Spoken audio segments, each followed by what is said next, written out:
High guys, welcome back to my channel. তো আজকে আমি তোমাদের সাথে শেয়ার করব আমার weekend skin care and hair care routine. আমি শনি বা রবিবার তার আগের দিন শুক্রবার রাতে কিভাবে নিজের স্কিনটাকে কেয়ার করি, কীভাবে চুলটাকে কেয়ার করি, সেইগুলোই আজকে তোমাদের সাথে শেয়ার করব। আজকে স্কিন কেয়ারটা খুবই রিল্যাক্সিং হতে চলেছে, যেটা আমি প্রায় প্রত্যেক উইকেন্ডেই করি।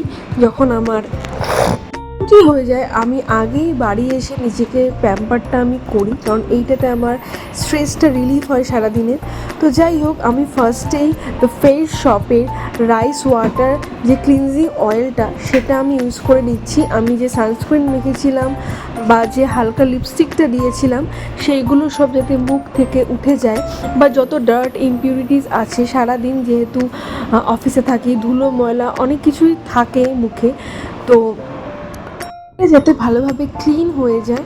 তো তাই জন্যই ক্লিনজিং অয়েলটা ইউজ করা। এটা একদম তোমার স্কিনের ভেতর থেকে ইমপিউরিটিসগুলো বার করে দেবে। তো তারপর আমি হাইফেনের এই exfoliating face wash with glycolic acid and salicylic acid, এইটা আমি ইউজ করছি। এটা আমি গত 3 থেকে 4 মাস হলো ইউজ করছি, আর এটা আমার কাছে একটা খুব খুব খুব ভালো একটা ফেস ওয়াশ হয়ে গেছে। কারণ এটা সত্যি সত্যি আমার মুখটাকে এত ভালোভাবে ক্লিন করে, প্লাস মুখটা ধোয়ার পর একটা বেশ ফ্রেশ ফিলিং হয়, মনে হয় তুমি যেন স্ক্রাব করেছো মুখটার মধ্যে, এরমভাবেই স্কিনটাকে এক্সফোলিয়েট করে, যেটা খুবই ভালো লাগে। তোমরা দেখতেই পাচ্ছ আমার মুখটা কতটা ফ্রেশ লাগছে।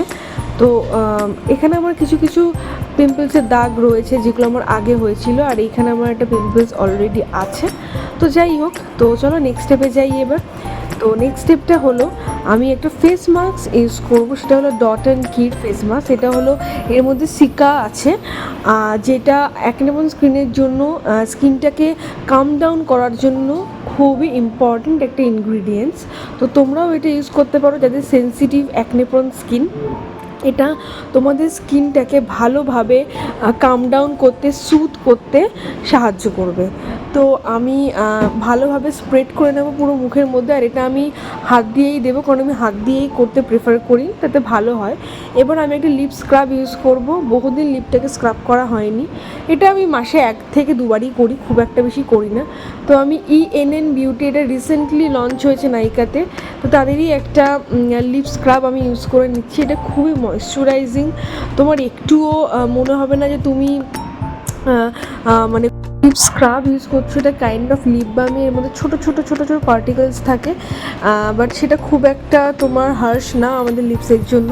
তো দেখতেই পাচ্ছ 10 মিনিট সবটা রেখে আমি সব তুলে দিয়েছি। তোমরা দেখতেই পাচ্ছ কতটা ফ্রেশ লাগছে আমার স্কিনটা। তো এরপর চলে যাবো আমরা নেক্সট পার্টে। আর এখানে আমার বাড়ির লোক এসেছিলো কিছু কথা বলার জন্য। তো যাই হোক, তো নেক্সট পার্ট হলো, আমি এই হাইফেনের নিউ লঞ্চ রিসারফেসিং টোনার, এটা হলো 10 গ্লাইকলিক অ্যাসিড AHA দিয়ে এই লিকুইডটা তৈরি। এই লিকুইডটা তোমার স্কিনের সারফেসটাকে খুব সুন্দরভাবে মাইল্ডলি এক্সফোলিয়েট করবে। তোমাকে কোনো হার্শ স্ক্রাব ইউজ করার দরকার পড়বে না স্কিনের মধ্যে, আর সেটা ইউজ করা উচিতও না কিন্তু ফিজিক্যাল স্ক্রাবগুলো। তো এই জন্য আমি কেমিক্যাল স্ক্রাব হিসেবে আমি এইটাকে বেছে নিয়েছি, হাইফেনের এই রিসারফেসিং টোনার, যেটার মধ্যে AHA রয়েছে, যেটা স্কিনটাকে সুন্দরভাবে মাইল্ডলি এক্সফোলিয়েট করে, তোমার একটুও কোনো ইরিটেশন হবে না, কোনো রেডনেস আসবে না, বরং আরও যে তোমার স্কিনে যে ইমপিউরিটিসগুলো আছে সেইগুলো জাস্ট তুলে বার করে দেবে। তোমরা দেখতেই পাচ্ছ আমার স্কিনটা কতটা গ্লোয়িং লাগছে এখনই।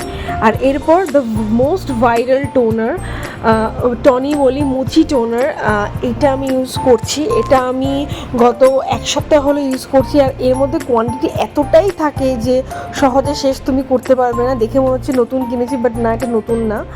তো এটার মধ্যে সেরামাইড রয়েছে। হ্যাঁ, অয়েলি স্কিন পিপলরা ইউজ করতে পারো যদি তোমাদের স্কিন ব্যারিয়ারটা নষ্ট হয়ে গিয়ে থাকে। আমরা ভাবি যে বেশি কেমিক্যাল এক্সফোলিয়েট করলেই স্কিন ভালো থাকবে, বাট একদমই না। যত বেশি এক্সফোলিয়েশন হবে, স্কিনের যে ব্যারিয়ারটা আছে সেটা পুরো নষ্ট হয়ে যাবে। তো এই টোনারটা সেইটারই একটা কাজ করে, যেইখানে তুমি তোমার স্কিনের যে ব্যারিয়ারটা আছে বা স্কিন টেক্সচারটাকে ঠিক করে দেয়, একদম আগের মতন স্মুথ প্লাম্পি করে দেয়। তোমরা দেখতেই পাচ্ছ দুটো দিকের ডিফারেন্সটা তোমরা দেখো, এই দিকটা কতটা প্লাম্পি লাগছে, কতটা হাইড্রেটিং ডিউই গ্লোই লাগছে, আর এই দিকটা দেখতে পাচ্ছ কেমন শুকনো টাইপের একটা ব্যাপার লাগছে। তো তোমরাও ইউজ করতে পারো এই মোচি টোনার। যাদের ড্রাই স্কিন তারা তো মানে একদম চোখ বন্ধ করে এটার দিকে চলে যাও, খুবই ভালো, খুবই ভালো উপকার পাবে। আর কোয়ান্টিটিও যতটা দেয় আরামসে তুমি 7 to 8 মান্থসের বেশি চালিয়ে ফেলবে যদি তুমি রোজ ইউজ করো। তো এটা আমি রোজই ইউজ করছি, আর এটা খুব সুন্দরভাবে আমার স্কিনটাকে হাইড্রেট করে। আমার কিন্তু অয়েলি অ্যাক্নে-প্রোন স্কিন, বাট এটা আমার স্কিনে একটু হেভি মনে হয় না। তো যাই হোক, তোমরা দেখতেই পাচ্ছ। তো তারপর আমি ইউজ করে নেব ফক্সটেলের এই মিল্কি ড্রপ সিরামটা। এটাই আমি ইউজ করে আসছি গত 1-2 মাস ধরে। আমার স্কিনে ভালো রেজাল্ট দিয়েছে, কারণ আমার এখন অ্যাকনে মার্কসগুলো খুব সুন্দর, খুব তাড়াতাড়ি চলে যায়, থাকে মোটামুটি 4-5 দিনের মধ্যে আমার অ্যাকনে মার্কসগুলো গায়েব হয়ে যায় এই সিরামটা ইউজ করার পর থেকে। তো যাই হোক, তো এবার আমি ইউজ করে নেব হলো আন্ডার আই ক্রিম। এটা হলো কোয়েঞ্চ বোটানিক্সের আন্ডার আই ক্রিম। এটাও কিন্তু একটা কোরিয়ান প্রোডাক্ট, তো তোমরা ইউজ করতে পারো। Recent Korean skin care, Korean beauty খুব ভাইরাল হয়েছে, বাট তোমরা কিন্তু ইন্ডিয়ান কিছু প্রোডাক্ট ইউজ করেও তোমরা কোরিয়ান গ্লাস স্কিন পেতে পারো। তো সব তোমাদের যে কোরিয়ান প্রোডাক্ট ইউজ করতে হবে তার কোনো মানে নেই। তো যাই হোক, তোমাদের চোখের নিচে কালি না থাকলেও তবুও আন্ডার আই ক্রিম ইউজ করবে, এতে ফাইন লাইন্স আসে অনেক দেরিতে। তো যাই হোক, এরপর আমি ইভোলিন ময়শ্চারাইজারটা ইউজ করে নেবো। তোমরা যারা আমাকে ডেইলি ফলো করো বা ডেইলি আমরা ব্লগ দেখো, তোমরা দেখতে পাবে প্রত্যেকটা ভিডিওতে আমি ইভোলিন ক্রিমের কথা বলেছি, কারণ রিসেন্টলি ক্রিমটা খুব ভালো ওয়ার্ক করেছে। আমি এটাতেই স্টিক করে রয়েছি। আমি ময়শ্চারাইজার, সিরাম এই ধরনের জিনিসগুলো খুব একটা চেঞ্জ করতে পছন্দ করি না। তো ময়শ্চারাইজার আমি এটাই ইউজ করছি, আর এটা এত ভালোভাবে হাইড্রেট করে। এইটা আমি ইউজ করে কিছুটা মুখে ম্যাসাজ করে নিই। এই ম্যাসাজটা আমি ছোটোখাটো একটা হালকা ম্যাসাজ আমি রোজই আমার ফেসে করি, এতে টান টান থাকে, ফেসটা ভালো থাকে। তো তারপর আমি লিপ বামটা ইউজ করে নেব। তো এটা হলো জয়ের চেরি টিন্টেড লিপ বাম। আমার টিন্টেড লিপ বাম দিতে খুব ভালো লাগে, তো তোমরা এই লিপ বামটা আগেও আমার ভিডিওতে দেখেছো। এরপর আসবে আমার হেয়ার কেয়ার। আমি রিসেন্টলি এই রোজমেরি ওয়াটার ইউজ করছি। এটা আমি নিজে বাড়িতে বানিয়েছি রোজমেরি ওয়াটার। রিসেন্ট বলতে 1 মাসের ওপর হয়ে গেল এটা আমি ইউজ করছি। এখন খুব ভাইরাল হয়েছে ওই আলস গুডনেসের রোজমেরি ওয়াটারটা, বাট আমি ভেবেছিলাম যে আমি নিজে একবার বাড়িতে বানিয়ে দেখি যে সেটা কীরকম ওয়ার্ক করে, তারপর না ওইটা কেনা যাবে। বাট আমি দেখলাম যে বাড়িতে বানিয়ে রিয়েল রোজমেরি ওয়াটারের কালারটাই পুরো আলাদা আসে, মানে অ্যাকচুয়াল যেটা রোজমেরি ওয়াটার বলা যায় সেটা তুমি বাড়িতে বানাতে পারবে। তো রোজমেরি ওয়াটারটা স্প্রে করে আমি ভালোভাবে হেড ম্যাসাজ করে নেব, হেড ম্যাসাজার দিয়ে। এটা খুবই রিল্যাক্স করে স্ক্যাল্পটাকে, তোমার মুডও আপলিফটিং করে, লেভেল কমিয়ে দেয়, যেটা সব থেকে ইম্পর্টেন্ট এখন আমাদের লাইফে। তো যাই হোক, আমি জানি না তোমরা কতটা বুঝতে পারছো। আমার ছোটো ছোটো বেবি হেয়ার হয়েছে সামনে এই রোজমেরি ওয়াটারটা ইউজ করে। আমি এখনও আরও 3 মাস ইউজ করে দেখতে চাই যে কীরকম রেজাল্ট আসে।